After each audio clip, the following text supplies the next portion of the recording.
और ट्रंप के शपथ ग्रहण के साथ ही दुनिया की भू राजनीति में भी बदलाव होने के संकेत मिल गए हैं। जो अपनी जमीन के लिए लड़ रहे हैं उन्हें नया देश दिया जा सकता है और ये संकेत गाजा के लिए बन रही योजना से मिला है। दरअसल युद्ध विराम के साथ फिलिस्तीन की समस्या के स्थायी समाधान का भी ऐलान टीम ट्रंप ने तैयार कर लिया है। इसमें फिलिस्तीनियों के लिए नए देश का विकल्प है, लेकिन इस योजना का असली मकसद क्या है, इसे इस स्पेशल रिपोर्ट से समझिए। अमेरिका में ट्रंप का final middle east plan.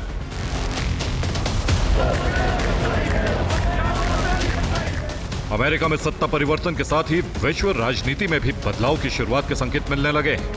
Middle east के फ्रंट पर इजराइल जिस युद्ध संकट से जूझ रहा था, वहां शांति फैल गई, बंधकों की अदला बदली शुरू हो गई।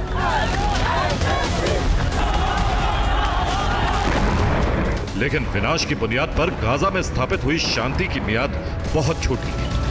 ऑर्गेनिक खेती में है 30% तक का मुनाफा, लेकिन इसे करने के सही तरीके क्या हैं? अभी डाउनलोड करें फ्रीडम ऐप और बने ऑर्गेनिक खेती में एक्सपर्ट।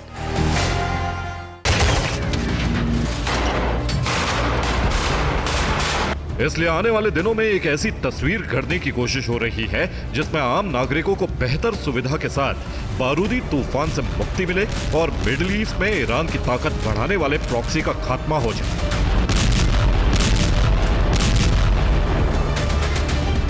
ट्रंप के इस प्लान का खुलासा उनके दूत स्टीव विटकॉफ की रिपोर्ट से होता है,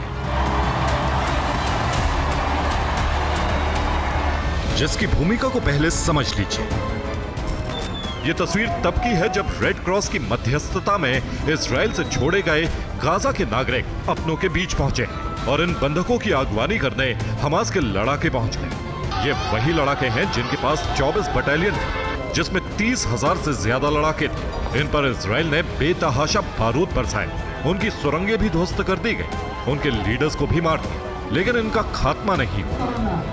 और इसका कारण है इजराइल की कार्रवाई में हुई देरी। इजराइल पर 7 अक्टूबर 2023 को हमला हुआ था, लेकिन जवाबी कार्रवाई इजराइल ने 27 अक्टूबर से शुरू की और यह समय उन्हें अपने आप को महफूज रखने के लिए मिल गया। लेकिन यही तस्वीर इजराइल के लिए भविष्य का संकट बन गई, जिसे टीम ट्रंप ने आंक लिया है। टीम ट्रंप इस निष्कर्ष पर पहुंची है कि गाजा पर हमास ने कभी नियंत्रण नहीं खोया। हमास हमेशा से लड़ाकों की भर्ती करने में भी सक्षम था। उन्हें हथियार और गोला बारूद भी लगातार मिलता रहा। डिप्लॉयमेंट के लिए हमास को गाड़ियां भी मिलती रही। हमास के अंतर्राष्ट्रीय संगठनों से संबंध कभी नहीं खत्म हुए। इसलिए हमास को लेकर टीम ट्रंप ने एक ऐसा प्लान बनाया है जो संघर्ष का समूल अंत होगा, और इस प्लान को धरातल पर उतारने की जिम्मेदारी मिलेगी अरब देशों को।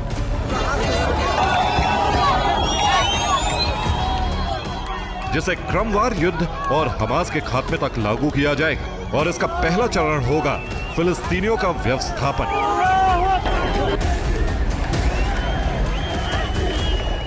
दरअसल मिडिल ईस्ट की जिम्मेदारी ट्रंप के जिस दूत को मिली है, उन्होंने इस प्लान की शुरुआत के लिए एक रिपोर्ट तैयार की है, जिसमें पहला कदम गाजा का पुनर्निर्माण है और इसके लिए फिलिस्तीनियों को गाजा से बाहर इंडोनेशिया में बसाया जा सकता है।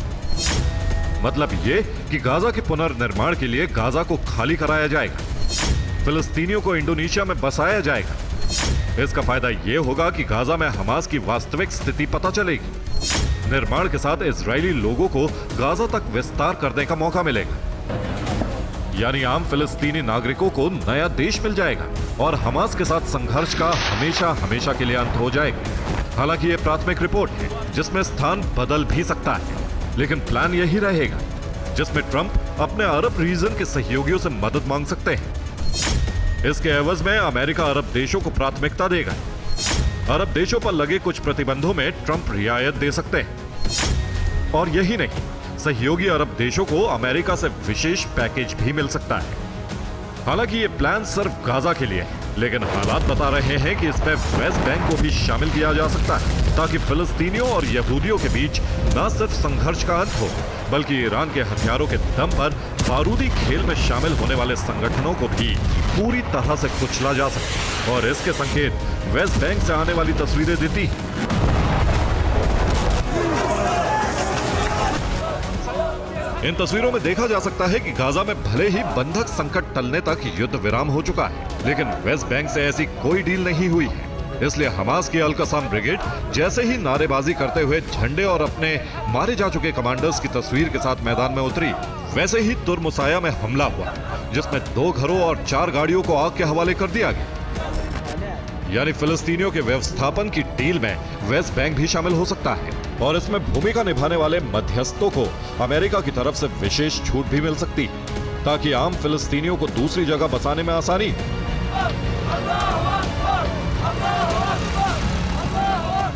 लेकिन ट्रंप की इस रणनीति की भनक हमास को भी लग चुकी है, जिसका प्रमाण है अल कस्साम के प्रवक्ता का बयान। अबू ओबैदा ने वेस्ट बैंक में संघर्ष बढ़ाने का आह्वान किया है। इसके अलावा ईरान, हूती और हिजबुल्लाह की मदद भी मांगी है। यानी प्लान में वेस्ट बैंक का शामिल होना तय है।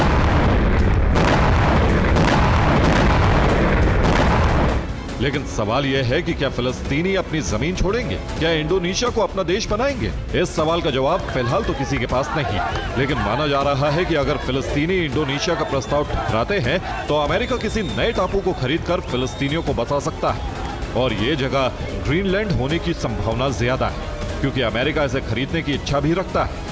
जहां बसाहट के लिए मनाने की जिम्मेदारी ट्रंप के लेबनानी मूल के समधी मसाद बौलौस को दी जा सकती है, और अगर सब प्लान के मुताबिक होता है तो फिर हमास जड़ से खत्म हो जाएगा, इजराइल का विस्तार भी हो जाएगा।